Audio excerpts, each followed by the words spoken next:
Happy Easter. If we were in church this morning, Pastor Jack or Pastor Matt would say, "He is risen," and we would all chorus together loudly, "He is risen indeed." It's so good to be with you on this Easter morning, even though we can't be together. As we finish Vinegar Boy, I thought I would finish this last chapter in front of my Easter tree. So here we have chapter 21. Vinegar Boy pushed himself out of his father's arms and turned toward Mark with excitement. He could still feel his heart thumping and bumping as Sparrow's heart had thumped against his hand. Happiness filled him. John, the fisherman, was back from Galilee. He was in Jerusalem. Mark had said so. He said that John and his friend Peter were doing miracles. Miracles! Now he would get his face fixed. Jesus had not stayed long enough to do it, but John would do it. But it still seemed too good to be true. He turned his amber eyes on Mark, who stood in the corridor of the commissary with his dark hair curling and a wide belt of fancy leather holding a fine green linen garment. "Are they really doing miracles?" Mark laughed. "Cross my heart." He moved his hand across his chest to mark the X. "I saw them do one just a little while ago at the temple near the Gate Beautiful." Nicholas's big hand closed gently on Vinegar Boy's arm. "Listen, son, Mark has told me that the lame man who is always begging by the gate is walking now. Peter and John were there." "Walking?" Vinegar Boy's brow puckered. "He's been lame all his life." "He's walking now," Mark said emphatically. "I saw it. Peter healed him." "Peter?" A surge of disappointment ran through the boy. He didn't know Peter. John was the one who had said if he ever wanted a favor, he should come to him. Mark saw the flash of disappointment and he laughed. "Does it make any difference who gives you a new cheek? If you want John to do it, he will. All of the disciples are doing miraculous things since the power of God has come upon them." If Peter was doing miracles, then Jesus must have forgiven him for whatever he had done. Maybe he had Peter in mind when he had said, "Father, forgive them, for they know not what they do." What was it Nicodemus had said that day on the way to the hill? You cannot rightly judge a day until the sun is set. Vinegar Boy had not fully understood what Nicodemus meant, but Nicholas had explained. Nobody can say if a man is fully evil or fully good until he dies. Everyone did things that were wrong, things that were unwise, but they had other days in which to right the wrong, in which to grow wiser, in which to say, "I'm sorry." "John," Nicholas said. Ever since the adoption, he had not called his son anything but John. "Mark says that the man at the gate wanted money, but Peter and John had no money, and the beggar was angry." Mark laughed. "He banged his begging bowl on the steps so hard he broke it." Vinegar Boy grinned. "I guess if God knew Peter was going to do a miracle, he knew that the beggar wouldn't be needing it." Nicholas laughed, but Vinegar Boy could see that Nicholas was believing Mark. The disciples were doing miracles. A look of wonder crossed his face, a shining look as of liquid gold, but the gold was lost beneath the dark shadow of the birthmark. "Father, you really believe that they can do miracles just like Jesus?" Nicholas nodded. Mark said, "Remember how Jesus spoke to us that day before he went back to heaven? Remember how he said we should stay here in Jerusalem until he sent the Holy Spirit?" Vinegar Boy remembered. He could still feel the coolness of the wet leaves around the violet blue flowers he had picked for Mary. He could remember the bright light and the warm grass. Jesus had told them that he had to leave them, but that he would send a comforter to be with them in his place. Nicholas and Marconius had talked about the Holy Spirit. The centurion thought that the comforter could be described as power. Nicholas shook his head and said that the comforter should be called love. Nicodemus, who came often to talk to Nicholas and the boy, tried to explain it even more. Jesus could not be in all places at all times if he remained as a man on earth, but the Holy Spirit could be in all places at all times. The Holy Spirit would dwell in the hearts of the people who believed that Jesus had died for them. But since the Spirit is a divine personality, they should speak of him as a person, as they did of the Father and of the Son. Vinegar Boy had missed part of what Mark was saying to Nicholas, but now he was listening. He was telling Nicholas again about how the lame man had run and jumped through the temple, leaping and praising God. "And you think there is a miracle waiting for my son?" Nicholas put his arm about Vinegar Boy, and as always, the boy could feel his father's love for him. "Of course, there is nothing impossible with God." "You really think they can get rid of my birthmark?" Vinegar Boy put his hand to his cheek. He had learned to forget about it, but even so, he would be glad if it were gone. "That shouldn't be half as hard as giving the beggar a set of good legs." "Am I clean enough?" "You just had a shower, didn't you?" Yes. Yes, he had run up the steps and found Sparrow stealing from the grain bag on the shelf. Sparrow! Where was he now? Vinegar Boy wished that his friend could be with him when he got his miracle. "What are we waiting for?" Mark asked, his black brows drawing into a make-believe scowl. "We're waiting for my father to get his freedman's cap. You know he wouldn't go anywhere without it." Nicholas came back, adjusting the cap on his head. It covered the bald spot, but the fringe of white curls showed. "Father, should I change into my good shoes?" "You look fine, John. Remember, clothes never make the man." Mark laughed. "My mother's always telling me that, but to tell the truth, I like nice things." Anyone could look at Mark and tell that he liked nice things. His belt was of expensive leather, and a small scrip or purse hung on his belt. His sandals matched the green of his tunic. Nicholas grunted in vague disapproval, but his blue eyes were smiling. The moment they stepped out into the sunshine and started across the dusty bricks of the yard of the barracks, the boys' excitement grew. Now they went up the steps past part of Pilate's porch. The guards recognized the steward and passed him on with a short salute. Here there was a section of carpeted and mosaicked balcony where Procula and Pontius Pilate could sit in the evening and get the breeze from the sea many miles to the west. As they passed Pilate's quarters, the boy glanced in. He remembered how he had raced through the halls trying to find Pilate and get an order for the aloes for Jesus. Would Jesus remember?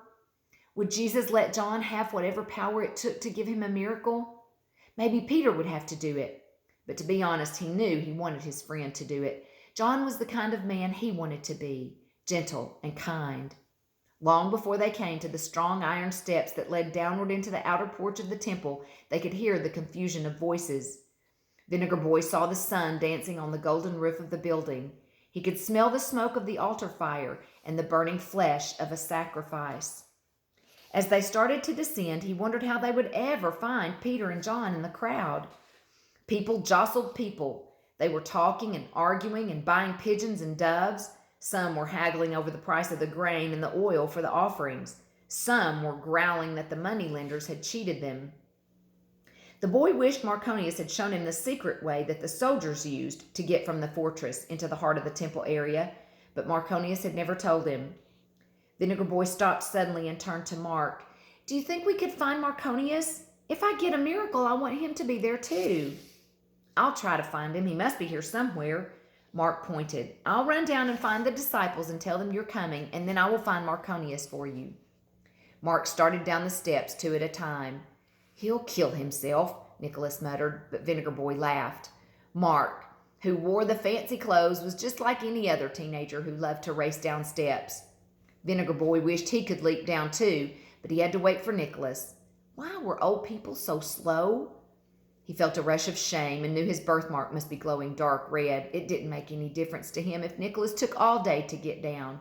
He would be glad to wait for him. As they reached the first level of the steps, Vinegar Boy leaned over. He could see Mark heading for a group of men near the gate.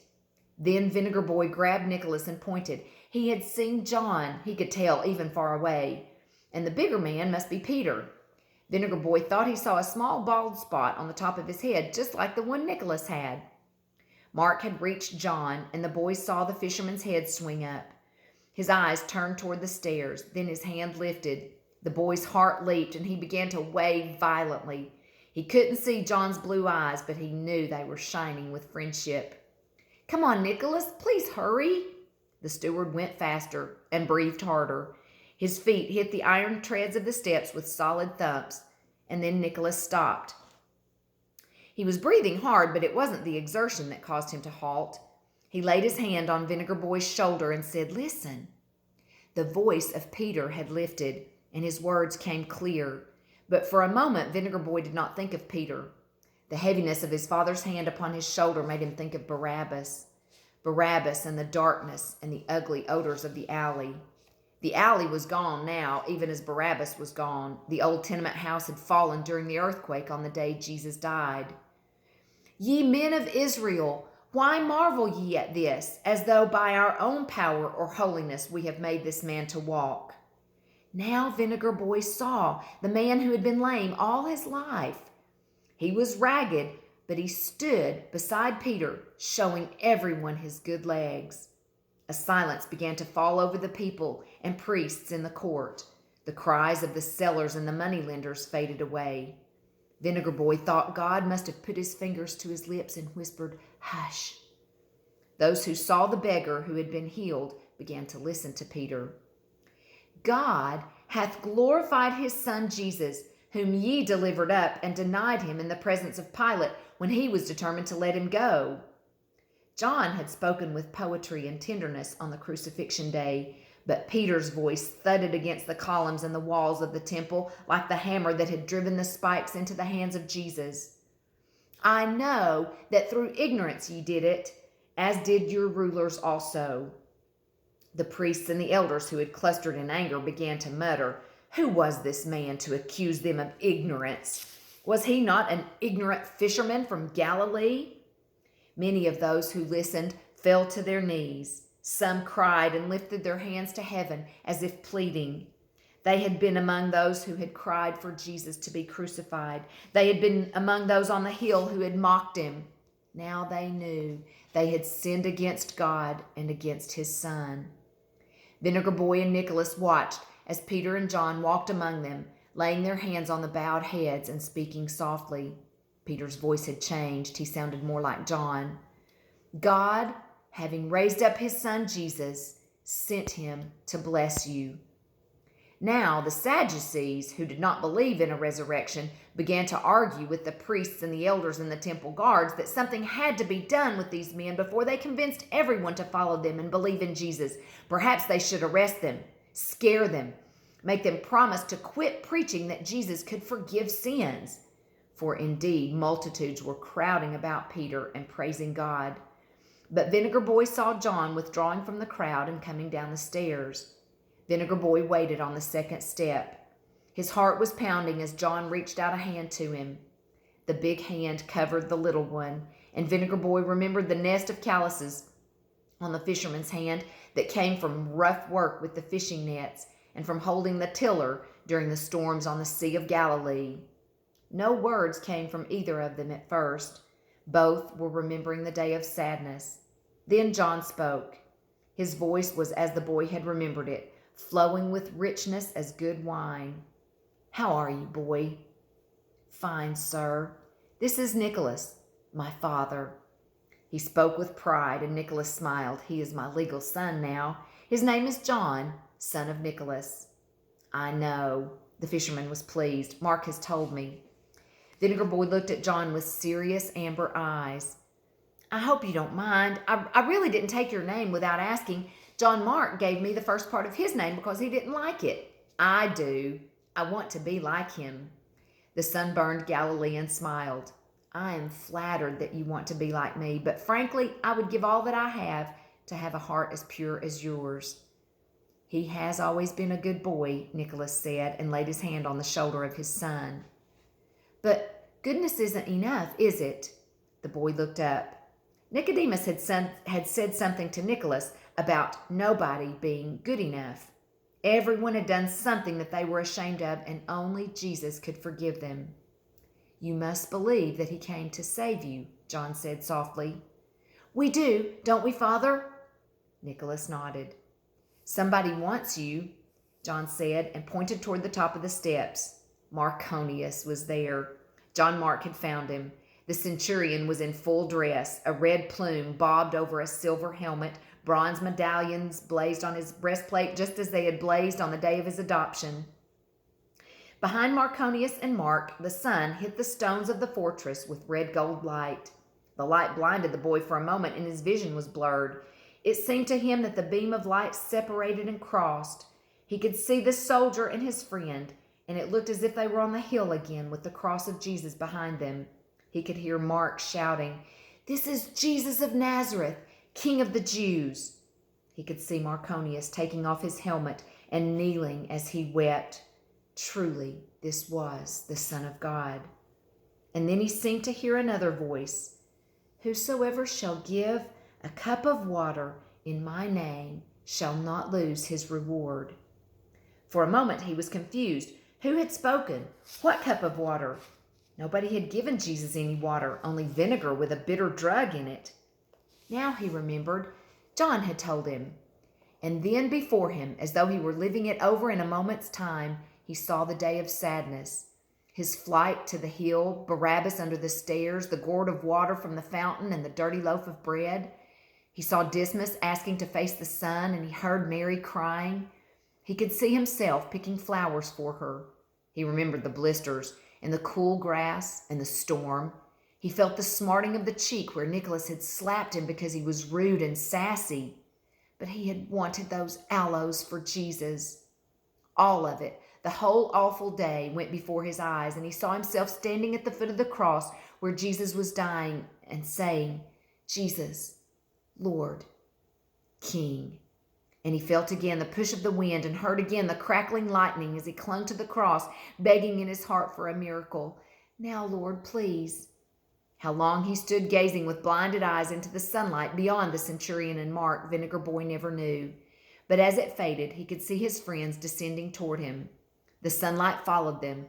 Little beams of light touched his cheek like warm fingers. He wondered if the fingers of sun had felt like this to Dismas as they moved through his golden hair on the day he died. He could feel the warmth on his dark cheek. Soft the fingers were, soft as the silver moonlight that had warmed Sparrow's back on the night before the adoption.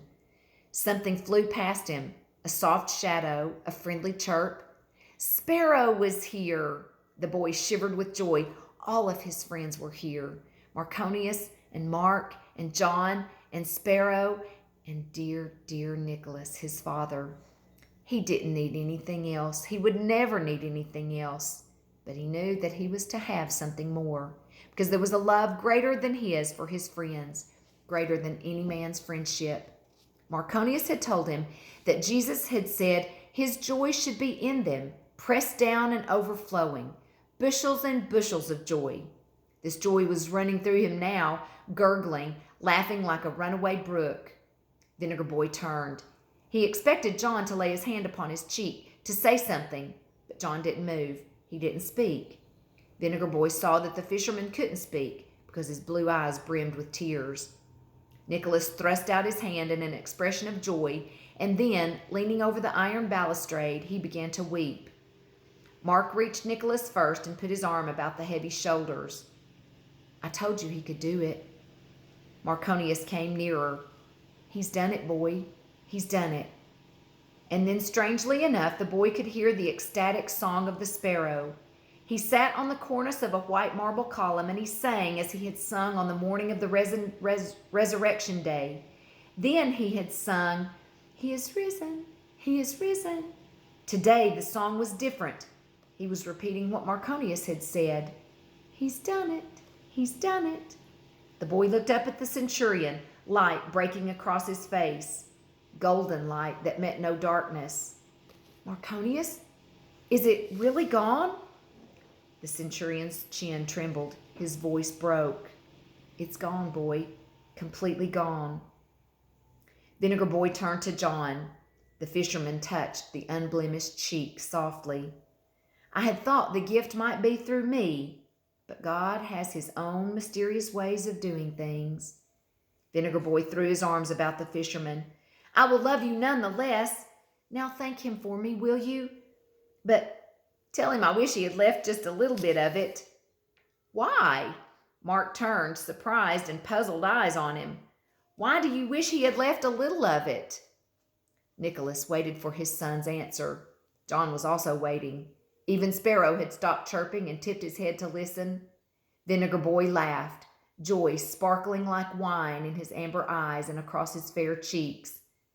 "Because," he said as he reached for his father's hand, "it would help all of us to remember that nothing is impossible with God. And that's the end of Vinegar Boy.